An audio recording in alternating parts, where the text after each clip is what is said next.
Welcome to the Melting Pod, stories about our dysfunctional immigration system and where we go from here.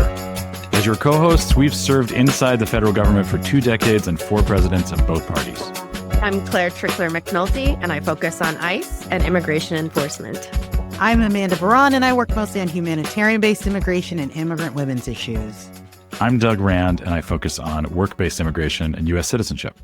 Hi, everybody. I am very excited for our episode today because we get to use some in-house expertise. Our very own Doug Rand is going to walk us through H-1Bs, the goods, the bads, the uglies, and hopefully we might even also get to talk a little bit about the gold card. Must we? I want to know what you think. Yeah, I'm a huge fan. I guess with that, Doug, do you want to just start giving us a little bit of top-line overview of H's? Sure. So I think before we get into the alphabet soup, I'd like to talk a little bit about an uncontroversial proposition that politicians and voters across the spectrum claim they want, which is that the United States should attract the best and brightest from around the world. Even hardcore people on the right wing and the left wing who are otherwise skeptics of immigration generally say, oh, of course we should attract the best and brightest. So what does that actually mean, and how has that played out in practice? Everything we talk about today is in the shadow of 1990, which is the last time Congress actually upgraded the legal immigration system. That is the whole interlocking system, convoluted system of temporary visas and green cards for permanent residents and everything else to try to balance the needs of employers and families and other stakeholders. 1990. So just to provide some perspective, our economy today is more than twice as large as it was in 1990. 40% of our population at present was not born in 1990. That is wild. 1990. I mean, 1990, I was in high school, so. Yeah, no, it doesn't feel like history to us, but it feels like history to a growing share of Americans. Almost no one had an internet connection. There was no such thing as a text message. There was no such thing as a website. And so Congress said, okay, here's our best guess at how our immigration system should work. Good luck to you. And no updates, despite the massive changes to our economy and to technology and to everything else that has happened in the past 36 years. So that's the context we're in right now. And I think Congress made an understandable mistake. Well, they made a bunch of mistakes, but I think one that looms large is that I think they were imagining a world where U.S. companies would be bringing people here from other countries to do specialized white-collar jobs. And I think when you read about immigration, quote-unquote high-skilled immigration, that's what people are imagining. It's like people who are already trained, already educated, coming here to do work, quote-unquote bringing the best and brightest here to work. But that's not how it actually worked out. You know, clearly we are an incredibly diverse country thanks to newcomers, and we have a ton of people, white-collar professionals, who came here. But most of them came here to study and only integrated into our economy after graduating. And I don't think Congress really foresaw that. Most companies aren't actually scouring the earth for the best and brightest. You know who is scouring the earth for the best and brightest? U.S. universities. U.S. universities, particular graduate programs, are truly meritocratic on a global scale and are the actual pipeline of really elite talent into the United States. I guess I just want to ask now, but do you think that's changed? The number of international students in 1990 was about 400,000, but last year it was 1.2 million, which is about 6% of total enrollment. So over the past 35 years, the number of students in higher ed in America overall has gone up by about 40%, while the subset of international students has tripled. And, you know, U.S. companies, they know how to recruit on campus.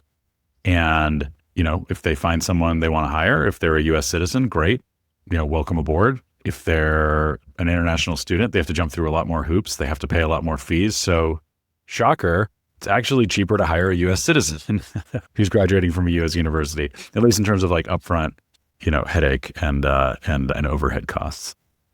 So, Doug, before we get into the ins and outs of H-1Bs, which I'm very excited to learn about, can you give us a little background about the path as it currently exists for most people? Sure. I think, you know, most of our listeners probably either work with or are neighbors with somebody who came to the United States and was looking for a better future and, you know, went to one of our great universities and then got a job and then set down roots. That is a very, very common pathway for talent. and for, new Americans. And so I'd say the standard path, as it has been for decades, is people come to the United States to get their undergraduate or even more often their advanced degree, a master's or a PhD, and they're on a student visa while they do that. And then the way the law works is once you graduate, you can actually stay on your student visa for 1 to 3 years while you get on the job training with a U.S. employer in your field. And Doug, can I ask, I've heard a lot about this on the job training, and I think it's called OPT or optional practical training. And it's That's something I've noticed that the Trump administration is really eager to stop. So can you talk about why? I think the short answer is the Trump administration is trying to create barriers at every step along the way of this standard process. So they're making it harder to become a student in the first place, harder to maintain your status as a student, harder to get this on-the-job training, harder to get an H-1B visa. Like at every step along the way, they're trying to kind of whack the standard process. So you're here, but the clock is running. You have 1 to 3 years. It's 3 years if you're in a science or technology field. It's 1 year. And before your student visa runs out, you're hoping against hope that you can jump onto an H-1B visa, because an H-1B visa can last up to 6 years and even beyond that under certain circumstances. I want to flag for listeners who might not be as aware of our current immigration setup. The H-1B for this population is probably their only option for an employment-based. Yeah. I mean, some people might have some other options, but overwhelmingly, this is what employers are used to using. This is what all international students see as their path forward, is start as a student, get on an H-1B visa, which is temporary and is tied to one employer. But then once that new clock starts, you're hoping that you can jump onto a green card. And I think it's important to define what is a green card. An H-1B is temporary, but a green card is permanent.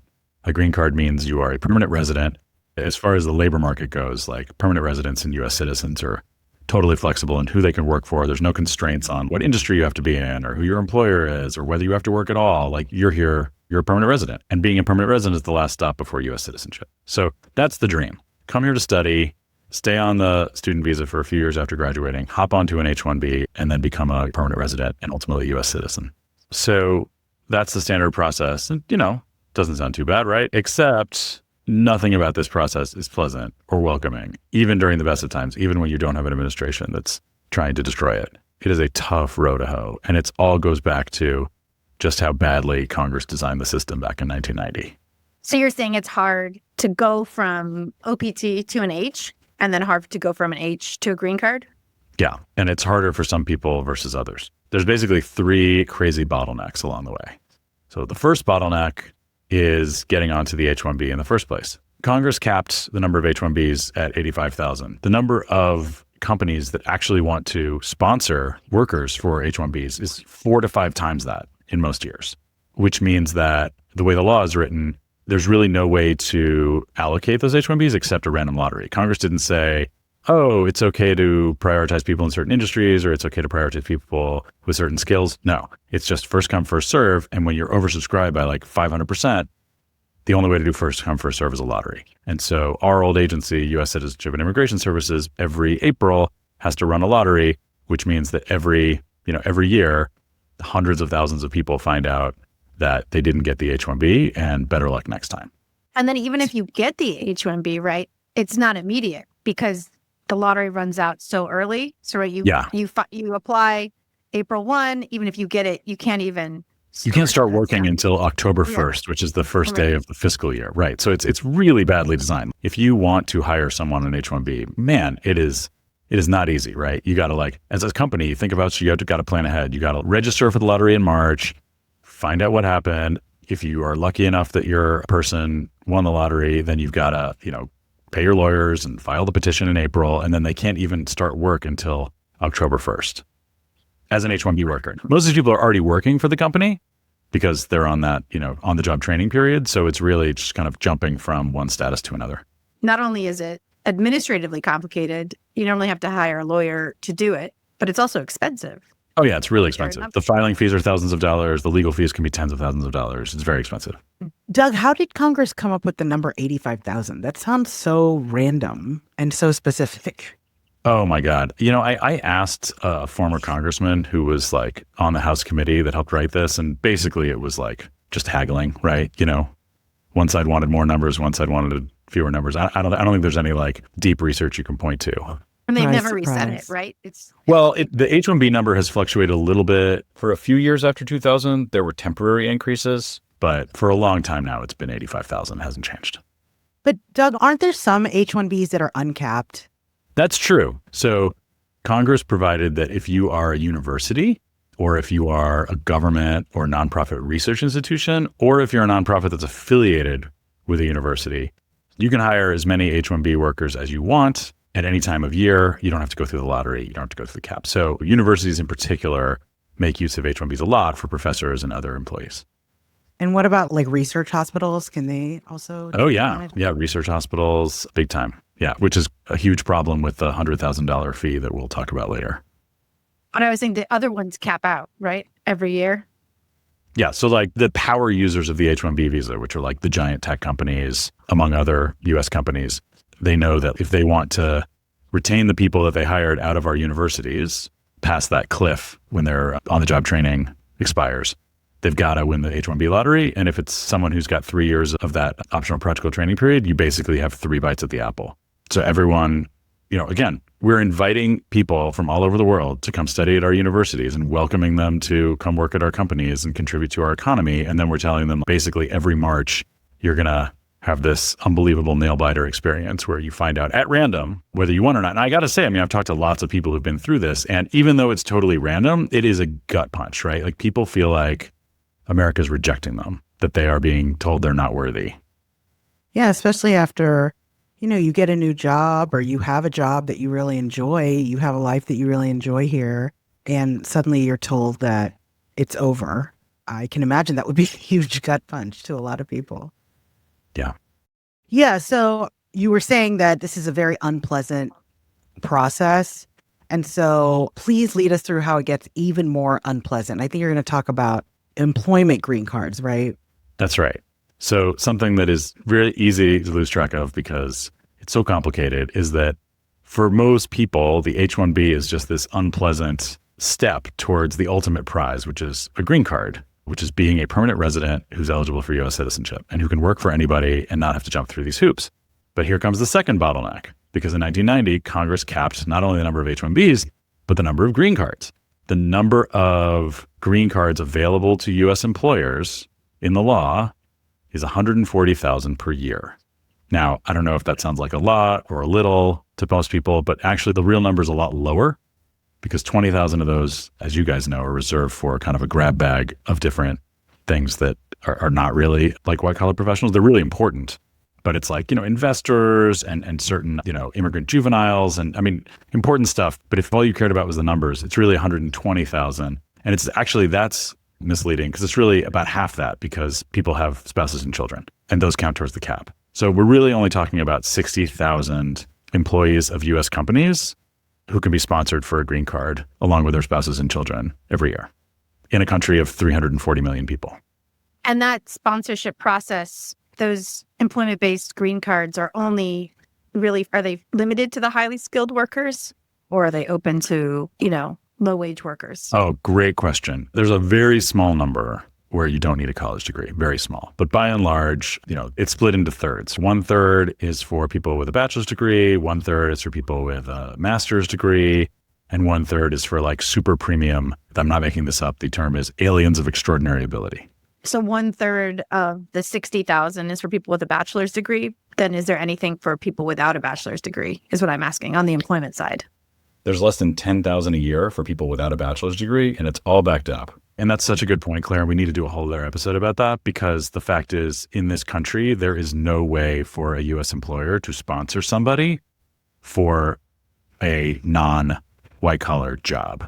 With this tiny exception. So everybody you've ever met who's working here legally as a carpenter or a landscaper or, in a skilled trade or as a care worker, like they were not sponsored by their employer. They got here as a refugee or as an asylum seeker or as often the relative of a U.S. citizen.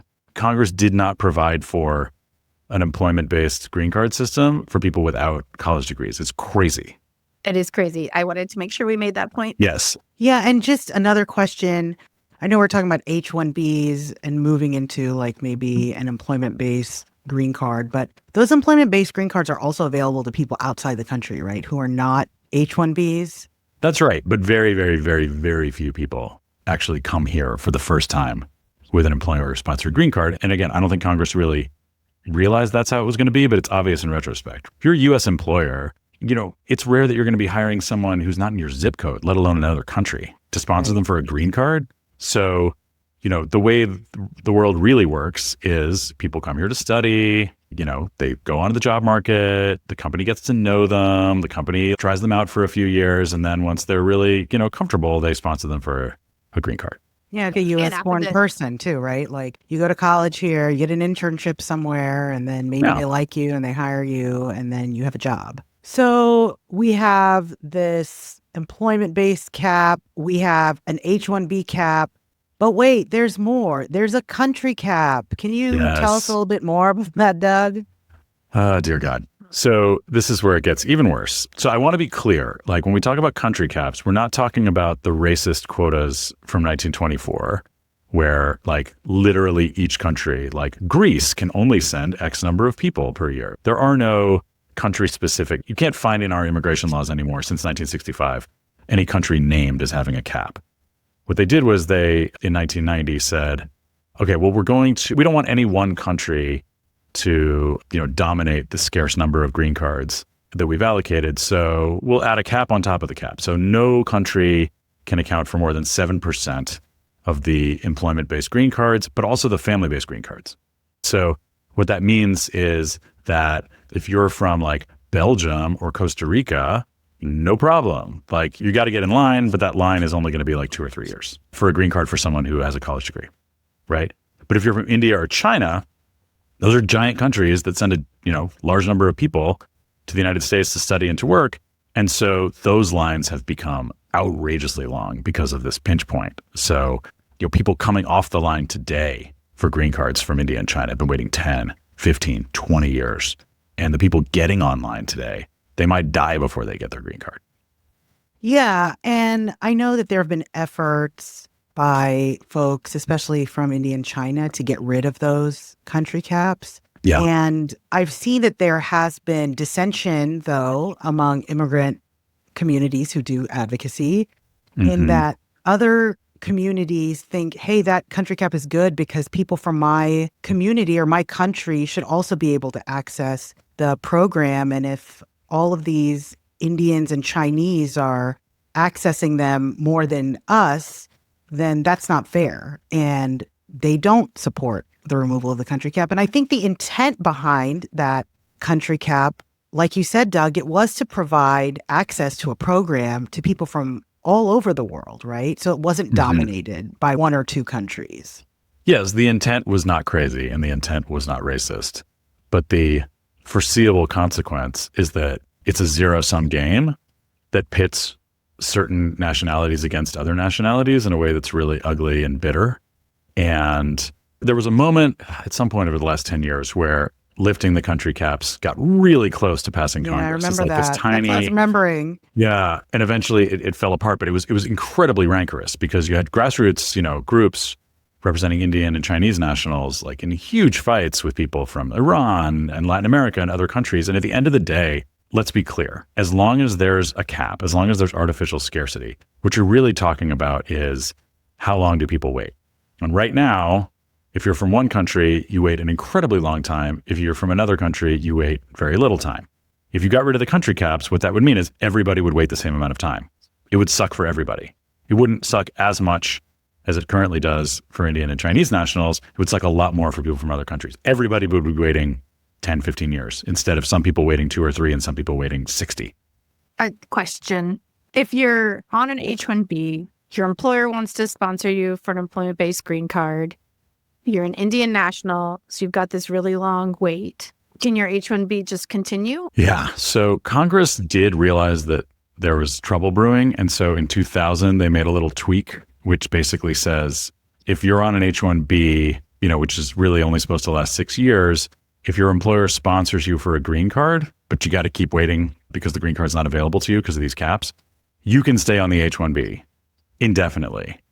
until a green card becomes available to you, right? So on the one hand, that was a really smart thing to provide relief for lots of people, primarily from India, who were like, oh my God, I've made it this far, but if I don't get my green card in 6 years, I can't. There's literally no way to get a green card in 6 years. So allowing people to stay on an H-1B indefinitely was kind of a solution, but being on an H-1B for your whole career sucks.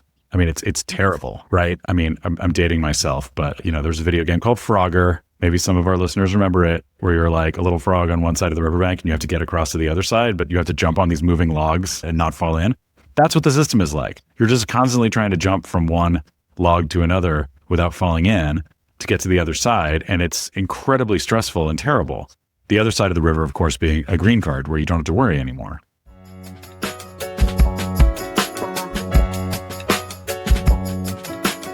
Why does it suck so bad to be on an H-1B? Let me count the ways. So the first thing is, unlike a green card, your ability to be in the United States, your immigration status is tied to the employer who sponsored you.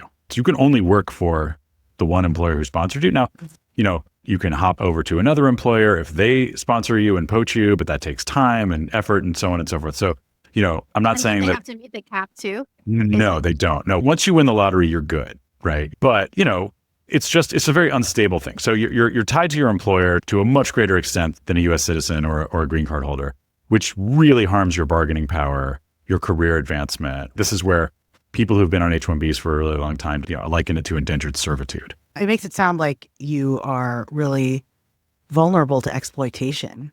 Very, very vulnerable in a way that we don't usually associate with white collar workers, but is very real in this context.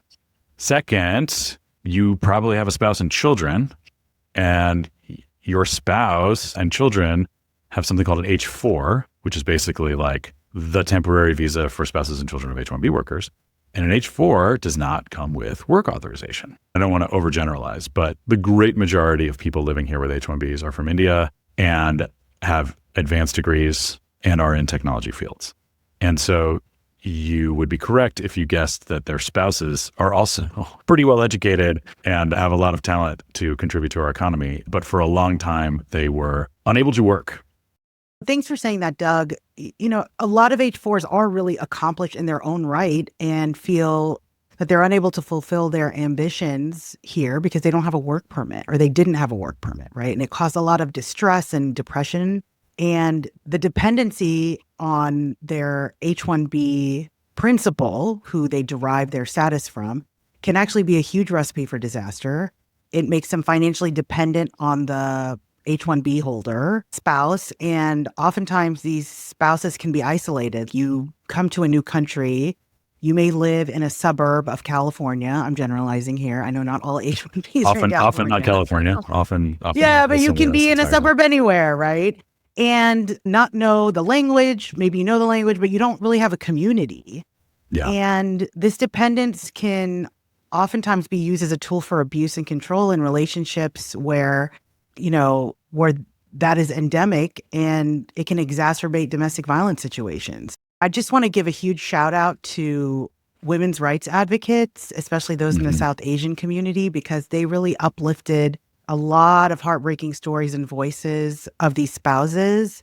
And I'm just going to go on a little side venture here because this is an issue I really care about. But because of that, Congress created a fix in the Violence Against Women Reauthorization Act of 2005. And it gave these spouses, but also spouses of diplomats and people working at international organizations, the ability to apply for a work permit. So it gave them a little piece of freedom with that work permit. And that would not have happened without South Asian survivor advocates. So huge props to them. And just as a, sad aside too, the process wasn't fully implemented by USCIS until 2017. So imagine, passes in 2005. USCIS finally fully implements it in 2017. So that is 12 years because it wasn't prioritized and it was caught up in bureaucracy, but a story for another time. So you're saying now, after that spouses can get employment authorization? Yeah, so spouses who have been abused by an H-1B holder, they can get work authorization. But in 2015, the Obama administration published a regulation for a broader set of H-4 spouses. I believe Much broader. this set, the H-1B had to have filed for a green card. But if they Yeah. did, then they would have access to a work permit. And this has also been an area of contention because the Trump administration tried to rescind this regulation in the first administration. They were unsuccessful, but they are also trying to rescind it this time. It's definitely not high on the agenda, but it is on the agenda. The Violence Against Women Act, or VAWA, is a separate process to get work permits. But that still left hundreds of thousands of people, mostly women, mostly from India, mostly with advanced degrees, on these H-4 visas, unable to pursue relief through VAWA and unable to apply for work permits. And, when I was in the Obama White House, and I'm sure you guys in your roles, you hear from stakeholders telling their stories about just how awful it is to feel completely trapped and unable to work and unable to have that autonomy and all of the mental health issues that leads to and all of the financial strain that leads to. And so one of my proudest professional endeavors was being part of that regulation in 2015 that said, okay, look, if you are an H-1B worker and you are waiting for your green card, right? So you're on this perpetual H-1B waiting for a green card, then your spouse can apply for a work permit. And that was an incredible game changer for what is now probably somewhere well north of 100,000 people who just weren't allowed to work. And then suddenly overnight they were. These are people who've started businesses. These are people who have worked in medical research. These are people who've done incredible things. And that is still the law of the land. But not because of Congress. Congress didn't do crap for the larger population of H-4 spouses. That was a regulation by the Obama DHS. Woohoo! Great job, Doug. Well, but unfortunately, it was only half a loaf. First of all, it obviously wasn't just me. I played a small role. But second, there's still plenty of people who are waiting for that green card sponsorship. And why shouldn't they be able to work as well? Right. So that's unfinished business for another time. But do you know, since you were involved, do you remember why they made that limit in that way? The authority to decide who gets a work permit is a discretionary authority of the Secretary of Homeland Security, and it's inevitably going to be challenged in the courts because you can't point to a part of the Immigration and Nationality Act that says this is where Congress said thou shalt give work permits to this population. Right. It's a discretionary authority. And so, of course, we got sued by anti-immigrant groups alleging harm to U.S. workers based on the completely wrong-headed fallacy that every foreign national who gets a job in the U.S. steals a job from a U.S. worker. We'll get to why that's wrong later. Eventually, the government won that lawsuit, but I think it was the fear of the lawsuits that was like, well, let's take one step and not go all the way. When you're talking about that, it makes me think about the stark difference between Democrats and Republicans when they're in power. Yes. You have Democrats who have the authority, like you said, to make something like this happen, but they're worried about litigation. So they're like, I don't know, maybe we can do a little bit of it. And maybe later on down the road, we can do something more. And on the other hand, Republicans who are like, oh my goodness, let's just, roam into the streets and pull people out of their cars and put them in detention and all kinds of things. It's just, I don't know, funny/sad. Both sides are not the same. Yeah. One more thing that I think sucks a great deal about being an H-1B worker is your kids too are incredibly unstable. Imagine you came here with a 2-year-old and then had 2 more kids. So now you've got 2 kids who are U.S. citizens, one who's been here since they were 2. They are 100% American in their identity. But the second they turn 21, they lose their H-4 status. They lose their immigration status. Like they got to go back to the home country unless they can jump onto some other status, which typically at that age would be a student visa. So now they're being treated as an international student. They're not eligible for any kind of in-state tuition that their U.S. citizen siblings are eligible for. And then now they've got to do the Frogger game and figure out like, can I jump onto an H-1B and all of that crap. And they're basically American. This is a plight that is affecting hundreds of thousands of people where there's the really good grassroots organizing about it. I think most Americans don't quite understand that like you could have lived in the United States for decades, raised your family here. And because of these artificial green card caps, your kid, who's an all-American kid, can be forced to leave America if they don't win the H-1B lottery, which is crazy. I hope we get time to dig more into all these family-based issues in the future because we're talking about employment immigration here, but family-based immigration we've touched on a bit of it, but all these issues with turning 21 and aging out and whether you're married or unmarried are. Yeah, no, correct. So we're not even talking about the horrible effects and the horrible wait times on the family green card side, but that's a good point. So you'd think, oh, well, sponsor your kid for a family-based green card. No, because those lines are even longer. It's terrible. Anyway, I also want to say that during the Biden administration, we were constantly brainstorming ways to try to provide some relief for this population, which sometimes calls themselves legal dreamers or documented dreamers, because understandably, but I think counterintuitively, DACA, which we'll talk about in another episode, Deferred Action for Childhood Arrivals, is a form of relief that for people who came here without permission, brought here by their parents. But people who came here for work, DACA is not available to them. So they have this problem when they turn 21. And so we did make some tweaks that I'm, proud of, that I think provided relief for a small number of this population, like very, very ticky-tacky tweaks that are way too complicated and boring to explain. But the big fix would have been through a regulation, which we had basically ready to go. And Amanda, this gets back to Democrats versus Republicans. And I am still very upset that we did not get that regulation done by the end of the Biden administration, because it would have provided relief for this large deserving population and, would have taken time for the Trump administration to unwind, had they decided to prioritize it. And we didn't get it done. One of the many things left on the table. Again, a story for another time about why it didn't get done. But we continue.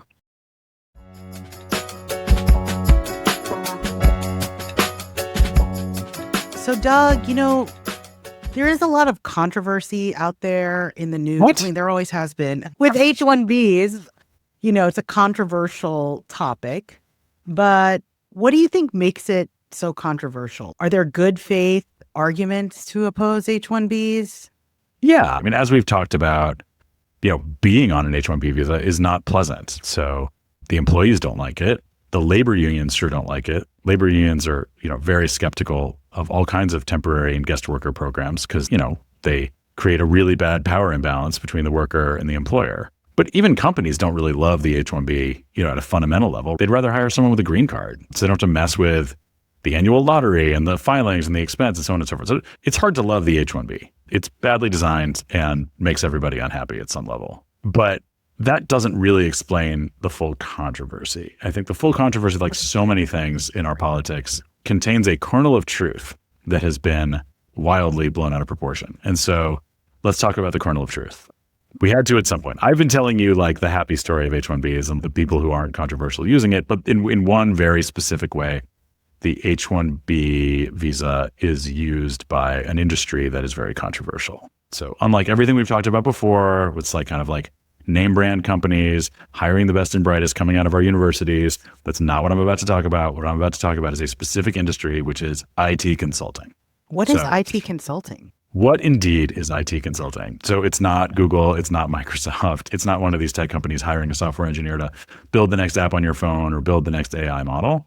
IT consulting is basically a company that hires people with technical skills to go work for a client and do something for that client on a short-term basis. So it could be there's a bank that needs to upgrade their software backend from like a legacy system to a modern system. It's going to cost X amount of money. It's going to take Y amount of months, and then it's going to be done. And so, starting apparently, I've been told really it was Y2K, something that we'll remember, and many of our listeners born since 1990 will not remember. On the eve of the year 2000, a lot of computer systems were at risk because they'd been designed to only have 2 digits for the year instead of 4 digits. And so once everything ticked over, it was like, oh crap, all these computer systems are going to say it's 1900 and planes are going to fall out of the sky and, it'll be like a dystopian, hellscape. But that did not come to pass.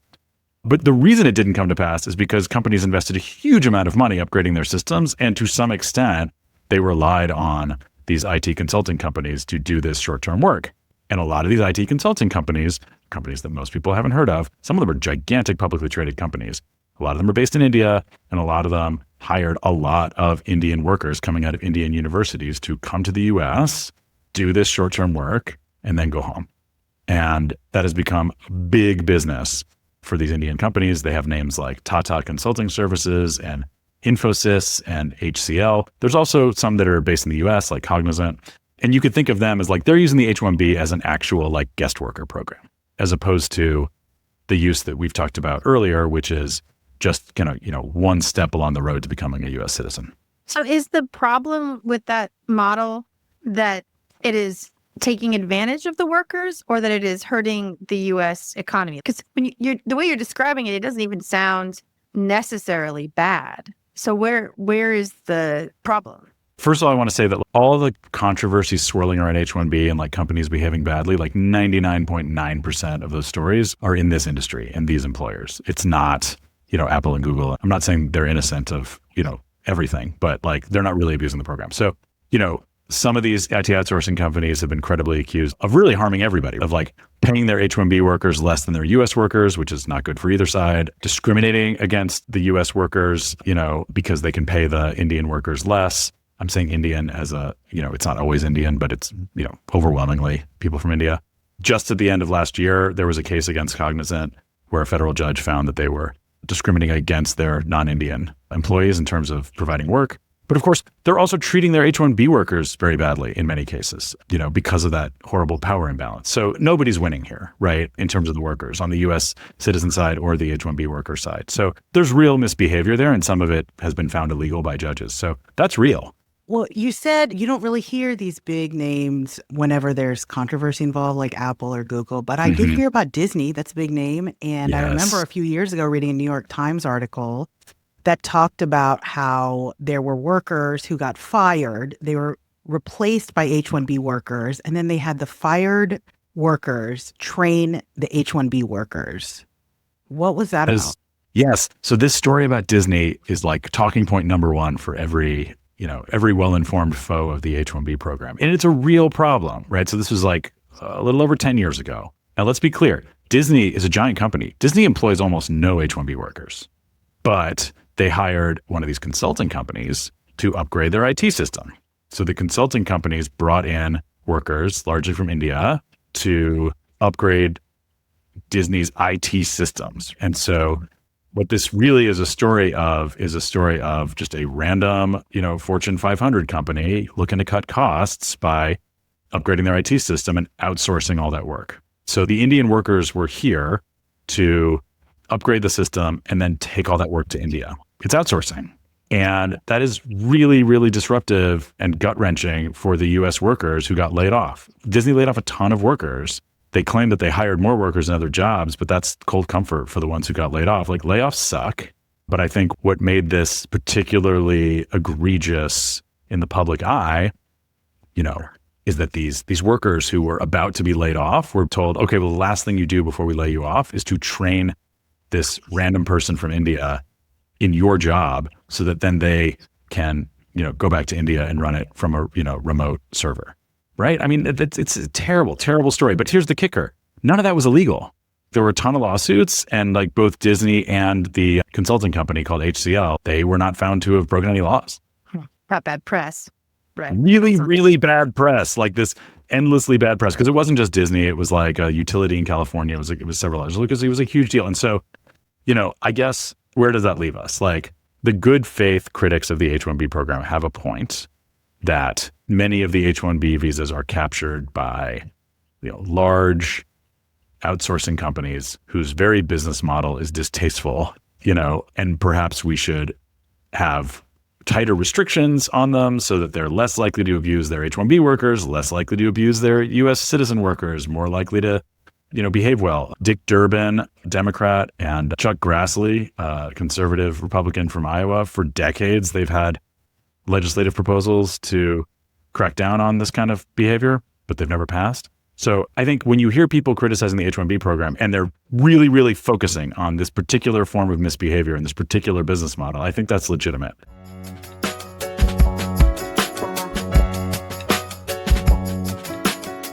But of course, that's not what happens. Well, yeah, and I was just going to say that these kinds of stories, they really fuel anti-Indian, Asian, South Asian racism pretty intensely. I think it's time we talked about the bad faith controversy.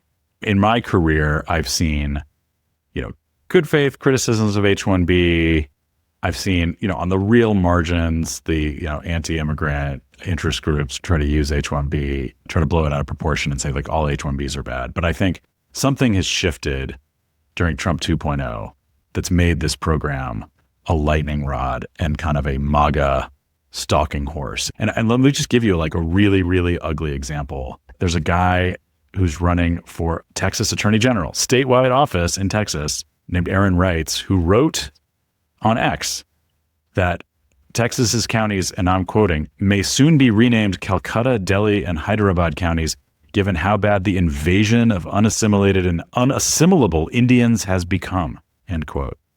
I mean, my God. We do not in any way endorse the use of X as a platform. No, we don't. That's true. But my God, I mean, I think obviously anti-Indian and anti-South Asian racism is nothing new, but to talk about Indians as unassimilable is just... Yeah. And I think as a person of color who is of Indian descent and also of Syrian descent, there has been racism against both sides of my heritage and other heritages for a long time. It is expressed in waves. But I think the thing that is so bothersome in the Trump era is the lack of pushback, that people feel okay saying things, and not just people, but electeds, people in leadership all over our government just feel very, very comfortable saying such blatantly racist things like there's not a problem. I mean, back in the day, at least somebody would have said, you need to step down or we don't stand for this. But that is not happening as much as it was before. And it does make, me and maybe other people in my community feel like we're kind of on our own sometimes and wondering who has our back. Yeah. I do worry with that quote that you shared, Doug, and I've seen it. There are these huge new surges of anti-Indian, anti-Muslim kind of talking points that I think you're starting to see in electeds. We saw, obviously, in the Trump administration, just kind of broader anti-immigrant open border sentiment. And I've been seeing it in some places honed down a little bit more into these buckets, and it's certainly worrisome. Yeah. I mean, I don't want to sound naive. Obviously, there's an ugly strain of racism against all people of color from all different countries for a very long time in American history. The point I wanted to make is that H-1B, just in the last year or two, I think has become much more of a MAGA talking point and a MAGA like dog whistle than it was in the past. I think, obviously politicians and hate mongers have, equated Muslims with terrorists and, Latinos with gang members and, all these other awful things. But I think that H-1B has become a new way for right-wing politicians to smear Asians without saying Asians. And I feel like that's kind of new. So on the one hand, you've got this like insane candidate for a Texas Attorney General, just going right for it and saying just these horrible anti-Indian slurs and not even being embarrassed about it. But at the same time, you've got the governor of Texas, Greg Abbott, issuing an executive order banning Texas state universities from hiring H-1B workers. That's just in the last couple of months. What the hell is that? Now, he doesn't use the word, he doesn't say Indians are unassimilable, but he's playing to the MAGA base. Right. And he's making a political issue out of H-1Bs in a way that is absolutely harmful to the state of Texas and the jewel of the state education system, because he knows how it will be interpreted. He knows that like he can say H-1Bs, job stealing, U.S. workers, and that'll resonate with the less racist parts of his coalition, whereas the more racist parts of his coalition will be like, yeah, we know who he's going after. He's going after Asians.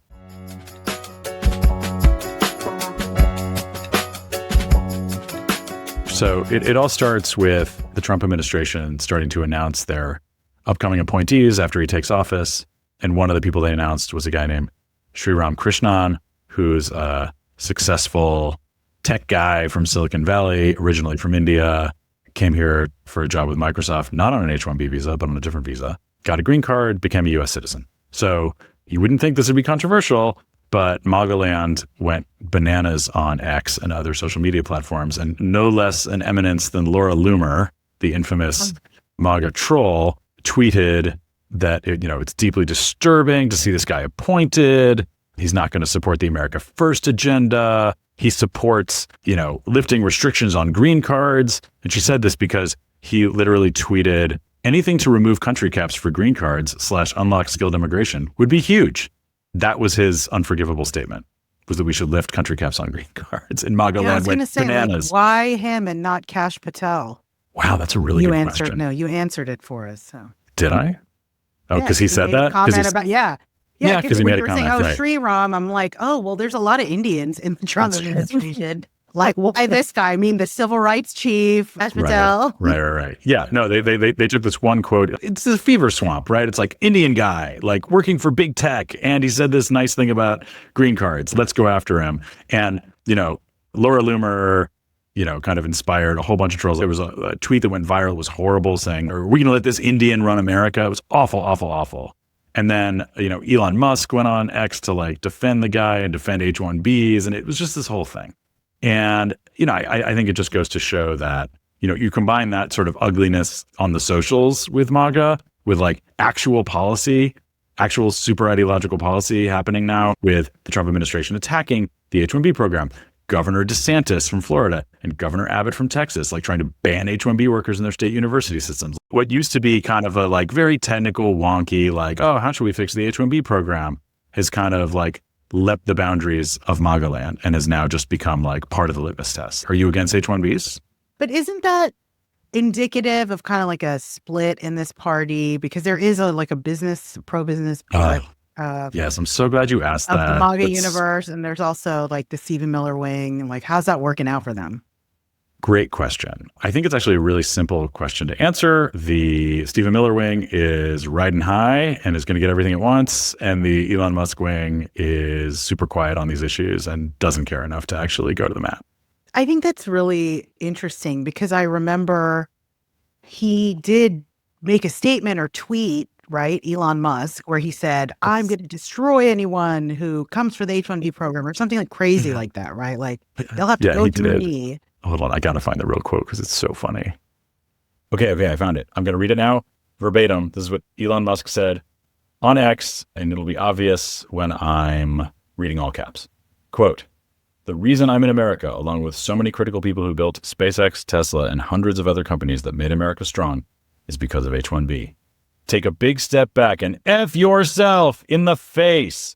I will go to war on this issue, the likes of which you cannot possibly comprehend. End quote.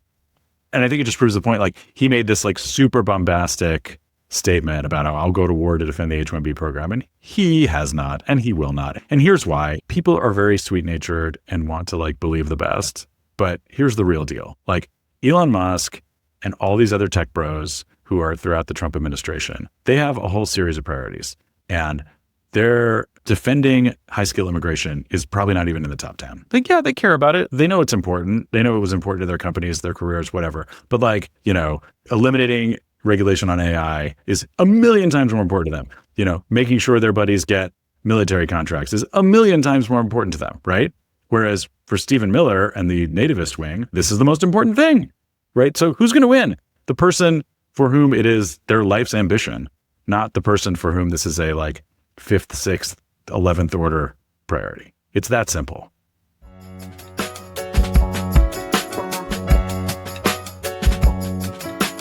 Is that how we got the $100,000 fine?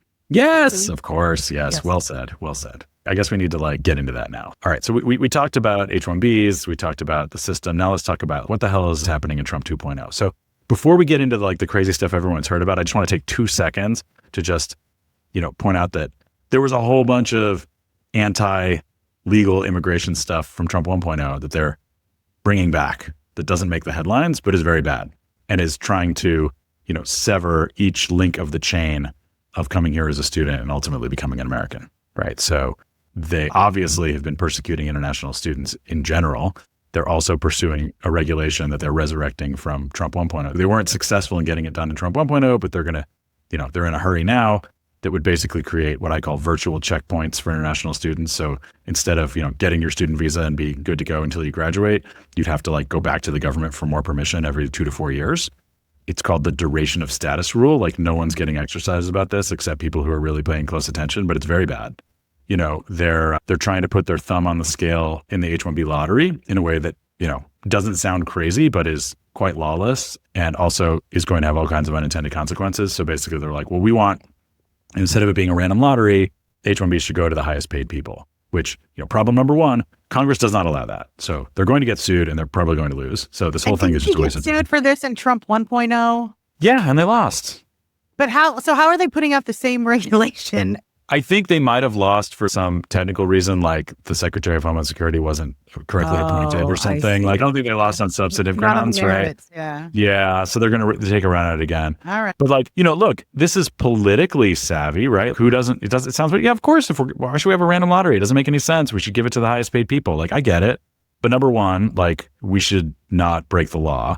And number two, even if this were found to be legal, it's very badly designed and is basically going to, break what we talked about, which is the normal path to becoming an American. Because if you just graduated from a U.S. university, guess what? You're not going to be making the top salary in your industry. So it's penalizing people who are early in their careers, who are going to have high lifetime earnings, but are just starting out. So it's just clunky and bad. And then, of course, they're doing all this ridiculous vetting that's unnecessary. The wait time for a consular appointment in India right now is 2027. Seriously? Yeah.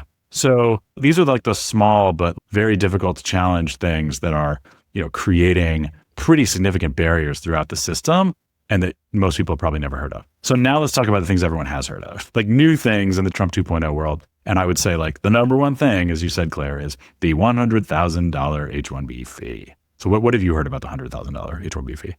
I think mostly I've heard it from you. But essentially that now employers, instead of those former, high fees and whatever elements of it, they also have to pay $100,000. I think I can't remember if you've left the country or not, but essentially it's adding a massive amount of money onto any new H-1B. Yeah. It's worth getting into how this thing was launched because, again, Amanda, it gets to, how things work in Trump land versus any normal administration. So it was no secret that the Trump administration was going to go hard against H-1Bs for political and ideological reasons. And then kind of out of nowhere on a Friday night, there was a Oval Office press conference where Donald Trump and his Secretary of Commerce, Howard Lutnick, announced two things. They announced the gold card, which I know you're going to make me talk about, even though I hate it so much. And that got a lot of press. But they also announced $100,000 fee on H-1Bs. And it sent boardrooms throughout the world into a state of complete panic because you read the text of the executive order and it looks like under the clear text of the executive order that this $100,000 fee was going to apply to all H-1Bs. So not just the people who are being hired by the outsourcing companies and coming to the United States for the first time, but, someone who's been here for 20 years and has to, file for a renewal every 3 years.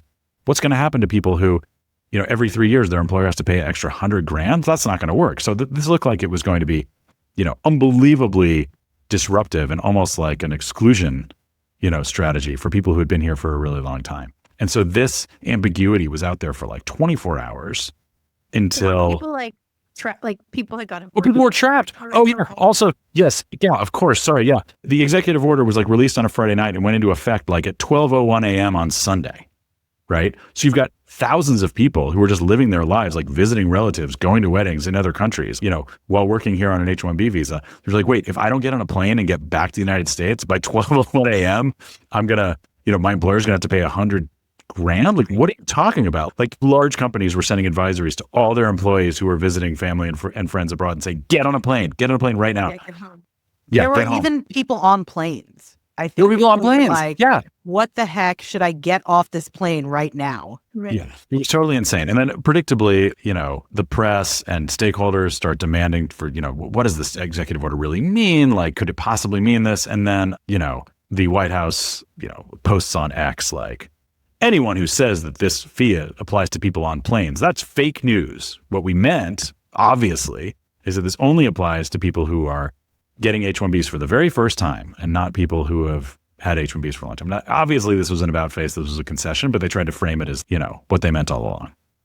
Yeah, I mean, it just is so ridiculous because I think about any policy that we would roll out when we were in the Biden administration, the amount of planning that happened for that rollout, right? All the steps, all the people that had to clear it and read it. God. And they just put this out like that. It is, I don't think it's funny, but it's just absurd. Yeah. I mean, it's funny in the darkest possible way. I mean, without getting too much into like, I guess, MAGA criminology, I think it's pretty clear what happened here. Stephen Miller, who's Trump's immigration, what do we call him? Architect, thug, mastermind. I don't know.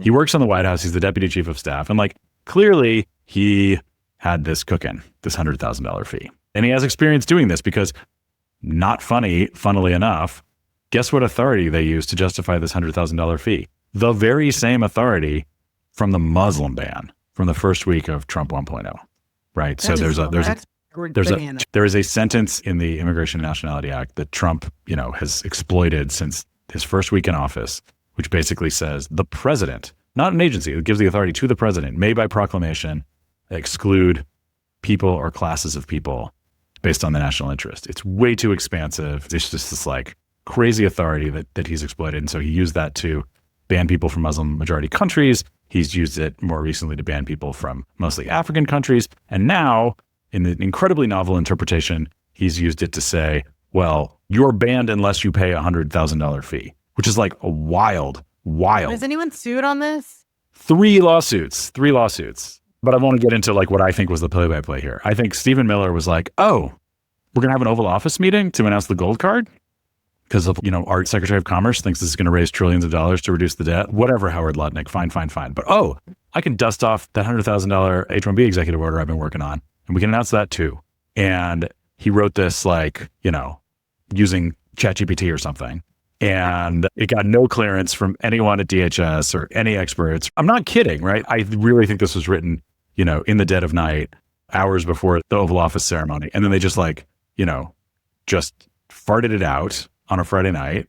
It's very badly written. It's very difficult to understand. Clearly no lawyers with any expertise had like any ability to edit this thing. And then they were like, good, we did it. And, we're not walking it back. And then of course, it was 24 hours before Customs and Border Protection and U.S. Citizenship and Immigration Services, the agencies who have to actually implement this thing, came out with any public statements saying, well, this is what it means and this is what we're going to do. And it was, this is like hours before 12:01 a.m. So it's very obvious that the White House honchos just flung this into the world without telling anybody, just like the first Muslim ban. And so it was a complete mess. But where does that leave us now that the pieces have fell? Like, where are we right now in this like spring of 2026?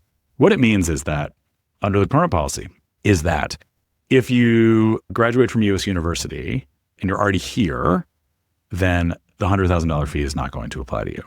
But if you are being recruited by any U.S. company to come here for the first time, $100,000 fee. Is any U.S. company going to pay that $100,000 fee? Almost nobody. That's it's effectively a ban.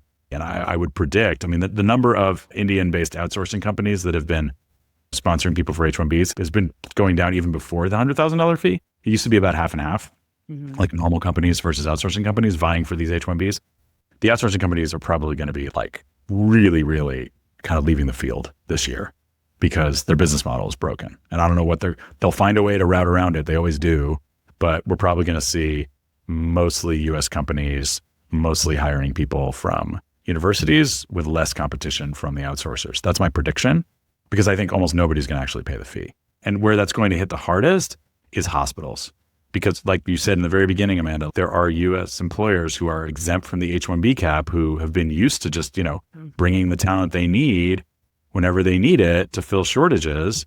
That includes research hospitals, universities, what have you. And so they've been living under this since the executive order came out. They don't have to wait for the lottery. And they've been desperately asking the administration, so can I hire this person? Can I get an exemption? And the administration's been silent about, who gets an exemption. Right. So since I don't know this area that well, I often get this $100,000 H-1B fee mixed up with the gold card. But the gold card is something completely different, right? Oh, it's something completely different. So what is the gold card? Can you tell us about that? I think there's a picture of Trump on it, right? Yeah, there might actually be actual gold. Did Nicki Minaj get one? Nicki Minaj got one. She got a fake one. She got it when she was so excited. She said she thought it was real. And then they clarified no, it's ceremonial. Okay, the gold card. Imagine the staffer having to make the ceremonial gold card to give to Nicki Minaj. I know. Okay, so the freaking gold card.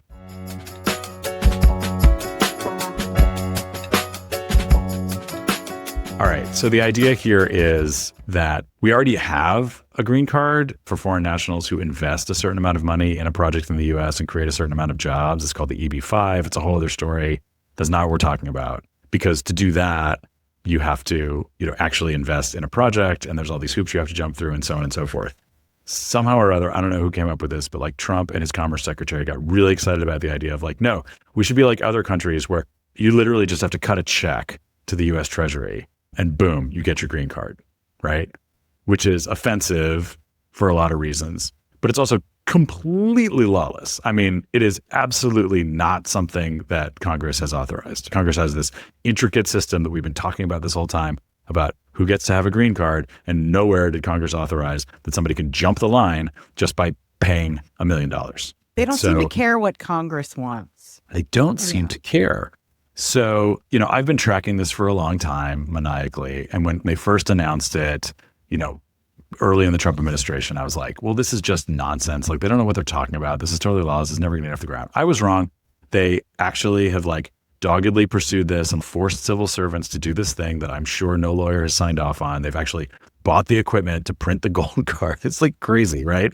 And then just recently they announced okay, here's the actual process to apply for one. Right now, you can go to a government website, you can pay $15,000 as your preliminary processing fee. That allows you to then go to our old agency, USCIS, and fill out a new special form, which doesn't ask you any questions, by the way, about your social media vetting or all the other things that they're, slapping on everyone else. And then allegedly, once you're vetted, you get a green card. Now, I don't know if anyone's actually gotten a green card through this pathway yet. I know there is a brand new lawsuit that I'm very excited about that just says the obvious point, which is there's nothing in Congress that says you can do this. Oh, and by the way, there's well over 1 million, potentially close to 2 million people who are waiting for a green card, who did it the right way, mostly from India and China. And every single time that the Trump administration issues a gold card to someone who just paid $1 million, they're jumping the line and they're making everyone who did it the right way wait longer. And those people may have been earning money and paying, not insignificant. For decades. To the U.S. government for decades. Yeah. No, I was just going to ask a really technical question because I was thinking back to the beginning when you were talking about all the different caps, right? Yeah. So do these also count? Oh, great question. Cap? Because the rich get all the green cards. Yeah, no, it's not. Money. They didn't go quite that far. So the cap still exists. And if you look in the fine print, what you'll see is basically they're saying, okay, they're kind of hijacking two of the existing categories. There's the employment-based or EB-1 and the EB-2. We talked about this earlier. EB-2 is for people with advanced degrees or aliens of exceptional ability. And you can sponsor yourself without a job offer if your endeavor is quote unquote in the national interest. So what they're saying is, if you pay the government $1 million, we're just going to say that automatically means you're exceptional and that you're in the national interest, and we're going to give you one of these green cards. Or alternatively, the EB-1, which is that super premium one, the standard there is extraordinary ability. They'll be $1 million means you're automatically extraordinary. So they're routing it through existing pathways by defining ability as writing a check, which is ridiculous. Having money does not indicate your ability whatsoever. And so that's why, it's all zero sum. They're not busting the caps. They're just saying, if you pay the money, you get to skip the line ahead of all these people who did it the right way. But this is your point, your very good point, Amanda. If you read the fine print, if you're a super wealthy person from India or China, you're still going to be under the country caps. You're taking a slot that maybe, they were next in line that they could have gotten it, but you're look, I'm rich and I'm just going to come. Yeah, you're just cutting step in front of you and get this gold card. Yeah. And so, but I just want to emphasize, not only is this offensive and unfair and harmful to people who did it the right way, it's also just completely illegal. So a bunch of organizations have mounted a lawsuit and, they make the very obvious point that of course there's the plaintiffs in this lawsuit, you read about them, they're incredible people. They're these incredibly accomplished scientists and researchers from lots of different countries. And I think from Ghana and Mexico and Taiwan. And, they are in the green card line and they're what the hell? I'm in the green card line because of my extraordinary ability. And you're going to have someone cut the line because they just wrote a check. What are you talking about? Right. So It's a very well done lawsuit, and we'll see how it plays out. I've been wrong before. On the H-1B $100,000 fee, separately, going back to that, there's 3 lawsuits afoot right now, and my predictions were wrong. I thought these lawsuits were going to be, sail through, but the first one, the only one that's had an opinion so far, where the Chamber of Commerce, I think the only time during Trump 2.0 that the U.S. Chamber of Commerce, big business has actually challenged the Trump administration. They probably did on tariffs too, but certainly on immigration, this is the only time. They got their butt handed to them by a Democratic appointed federal judge a month or two ago, who was like, nah, I think the president has the authority to do this. I was shocked. So that's being appealed. And meanwhile, we don't have a decision yet in a separate case being brought by a more diverse group of plaintiffs that's not just big business in California and by Democratic attorneys general in Massachusetts. So everything's screaming towards this conclusion. Like the $100,000 fee could be blocked in court or not. We have no idea. So you can imagine the uncertainty that is creating. Right.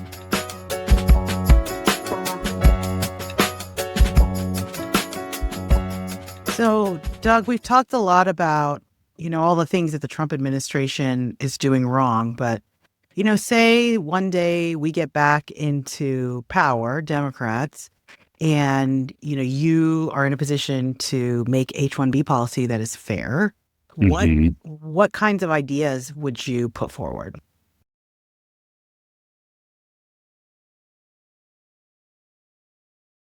I'm glad you asked. I mean, there's a lot of things we ran out of time to do last time that we should do right off the bat. So, we should really, I think as a matter of economic equity and women's rights, make it so that if you're the spouse of somebody with really any temporary visa, of course you should be able to work. This is ridiculous. So that's not just an H-1B problem. There's a lot of other visas where the spouse doesn't get to work. And I'm not saying, I want to be clear. There's men who are in this quandary too, but it's not 50-50, right? So that's something we should do quickly. We should solve this age out problem for kids who turn 21 and suddenly lose their immigration status. I mean, that thing's on the shelf, ready to go. And also we should do something that, we never talk about, but Democrats can root out fraud and abuse. We're actually better at it than Trump. Shocker. Like the one immigration regulation on high scale of regulation that happened during Trump 1.0, which at the time I was like, oh, that's not so gross.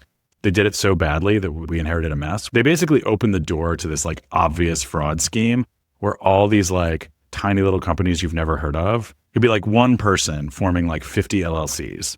And each of those LLCs was sponsoring the same person in the lottery. So that person got 50 lottery tickets. And guess what? They won the lottery. And everyone who's playing by the rules was at a disadvantage. And that was the predictable consequence of the way Trump 1.0 set up the lottery. And then we had to come in and clean it up, which we did very effectively.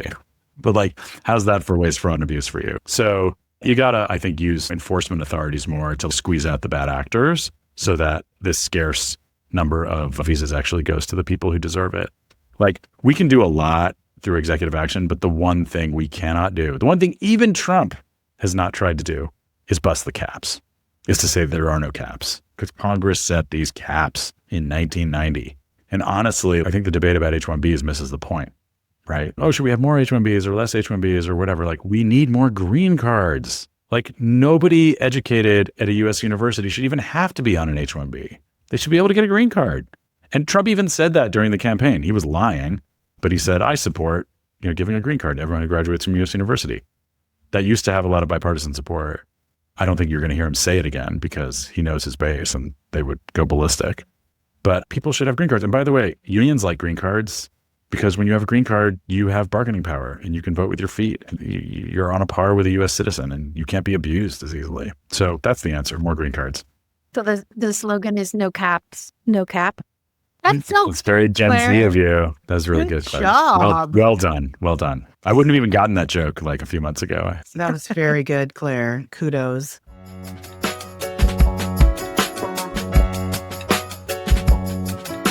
Well, speaking of Gen Z, we do have a little Coda that we wanted to slide into or melt into.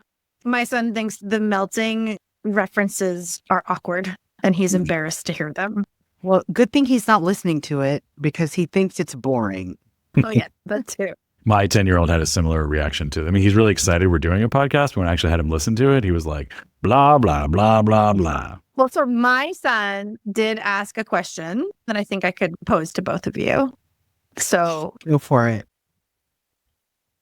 Hello, my name is Quincy, and I have a question for the melting pot. If there was one immigration law you guys could change, which one would it be? Oh, that's a really good question. Oh man, that's a good question. I would update this one part of the law called the registry date. You basically say like, if you've been here for X years, say 5 years, and whether you're on an H-1B or you're undocumented, doesn't matter. If you've been here for more than 5 years working and not breaking any laws, then you get a green card.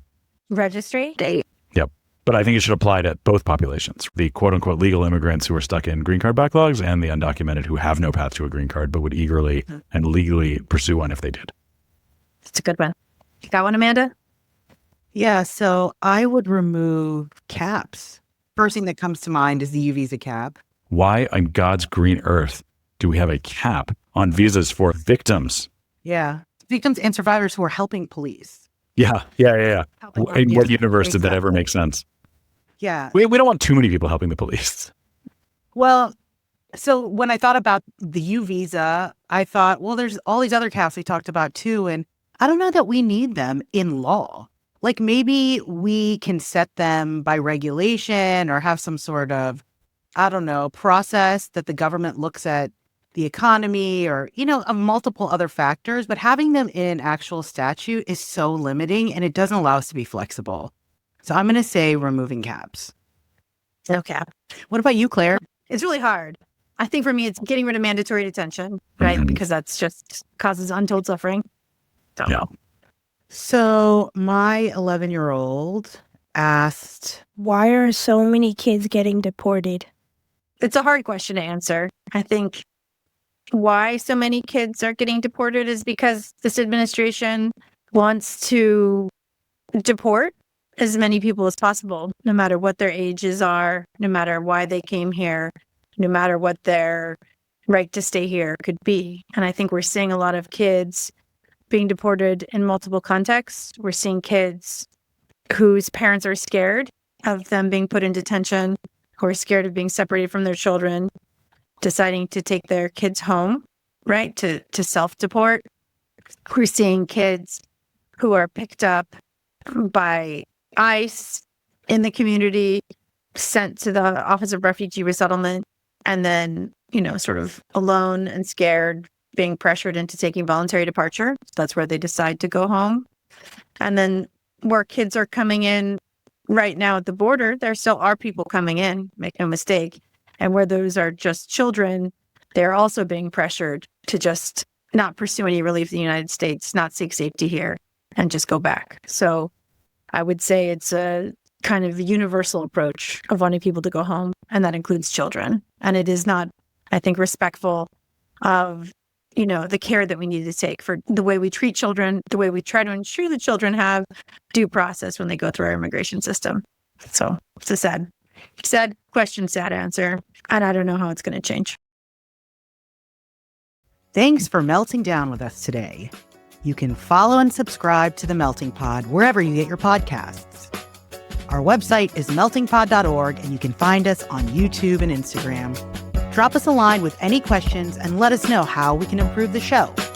And you can check the show notes for organizations that are working hard to make our immigration system more sane and humane and that deserve your support. Until we melt again.